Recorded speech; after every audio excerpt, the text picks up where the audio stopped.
an awful lot of European socialism on this channel, but today I want to take you far beyond the Mediterranean, across the Sahara and to Tanzania. There, in the 1960s and 70s, an extraordinary social experiment was unfolding, a homegrown form of socialism known as Ujamaa, rooted not in Marx or Lenin, but in African traditions of kinship, cooperation and village life. The word Ujamaa means familyhood in Swahili, but more than that, it came to symbolise unity, shared labour, mutual responsibility and national self-reliance. It was the guiding principle of Tanzania's post-colonial development, designed by its first president, Julius Nyerere, after independence from Britain in 1961. Ujamaa was based on the belief that a just society could be built not by importing Western capitalism or Soviet communism, but required drawing on traditional African communal values.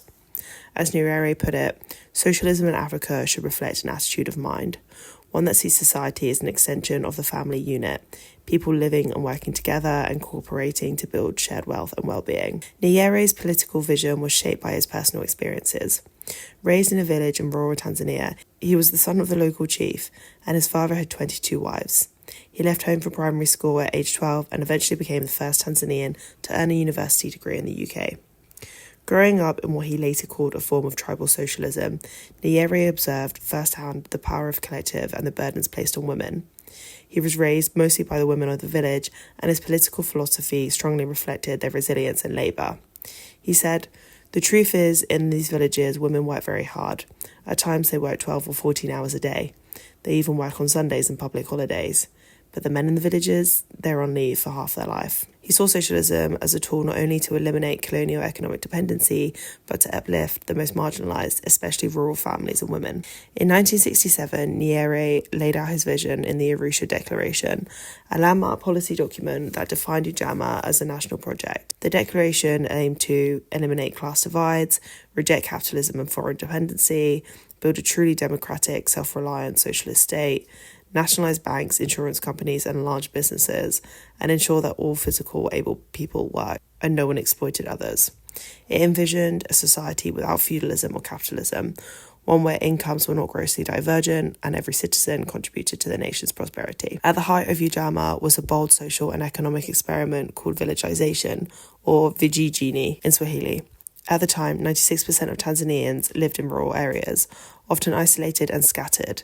Villagization aimed to bring people together in Ujamaa villages, plan settlements that would concentrate population, pool resources, and promote collective farming, education, and healthcare. In the first Ujamaa village, Litowa, was established in the southern region of Songea through a grassroots movement called the Ruvuma Development Association. It became a model for others. The Ujamaa villages were set up. In size, they were typically limited to around 250 families. In layout, they were nucleated or clustered rather than spread out.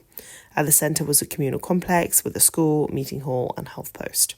Homes surrounded this centre in an organised grid pattern, designed with high modernist urban planning ideas. Farming, families were given around 1 acre of personal land to grow crops, whilst communal farms surrounded the village for shared production. Cells. Each village was divided in cells of 10 families who lived and worked together, helping foster local governance and accountability. People participated in communal meals, shared labour and decision-making meetings. Women were especially encouraged to speak in public forums, and their interests like water, access and childcare were seriously considered. Communal childcare and housework were recognised as legitimate labour, and village governments often installed piped water systems so women and children didn't have to fetch water every day. The VGG programme specifically focused on agricultural centralisation and aimed to ensure that no village dropped below the sustainable number of families. There was early success during the early years of Ujamaa, and the results were impressive. Child mortality dropped significantly, life expectancy increased from 41 to 51 years within 2 decades. Education boomed. By 1985, Tanzania had the highest primary school enrollment in sub-Saharan Africa, and girls made up 50% of all pupils. And gender roles began to shift. Domestic violence declined, and women gained a new visibility in public life. As one resident, Mohammed, now 76, recalled from his home in Arusha, "It was a hopeful time. Nyerere was bringing people together and uniting us. We were still very friendly people and cooperating with one another.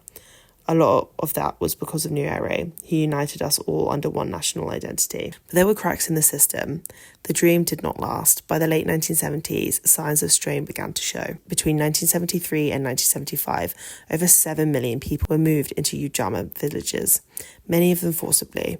By 1976, this number had grown to 11 million. This undermined the cooperative spirit. People were often uprooted with little consultation, and the voluntary ethos of Ujamaa was replaced by state coercion. There were economic struggles. Agricultural productivity fell to less than 50% of what had been achieved on independent farms. Farmers had little incentive to overperform. Those who did could be punished with extra labour. As people became disillusioned, young men left for the city in search of wage labour. The double burden on women intensified. Now responsible for both communal labour and family care, many women struggled to balance their roles. At the same time, traditional family dynamics were challenged. Young men increasingly rejected patriarchal village elders, seeking autonomy in urban life. There was corruption and bureaucratic failure. Whilst Nyerere remained personally austere, many local leaders failed to embody socialist principles. Corruption, inefficiency, and poor planning plagued the project. By the early 1980s, Tanzania's economy was in deep trouble. Ujamaa could not generate enough surplus, and the country became increasingly dependent on foreign aid. Ironically, it was the very dependency that it sought to eliminate. By 1985, Tanzania was one of Africa's poorest nations, and Nyerere stepped down. Though he remained a revered figure, Ujamaa was officially abandoned, and the country transitioned into market-oriented reforms. What remains of Ujamaa? Despite its collapse, Ujamaa left behind a complicated but powerful legacy. Village infrastructure, many schools, clinics, and water systems built during the Ujamaa period still remain vital today. National identity. Nyerere is still credited with unifying over 120 tribes into one nation, speaking one language, Swahili, and identifying as Tanzanians. And progressive policies, gains in women's rights, education, and healthcare had long-lasting effects. Surprisingly, the principles of Ujamaa have re-emerged in Tanzanian hip-hop culture, where artists draw on themes of community and resistance against inequality.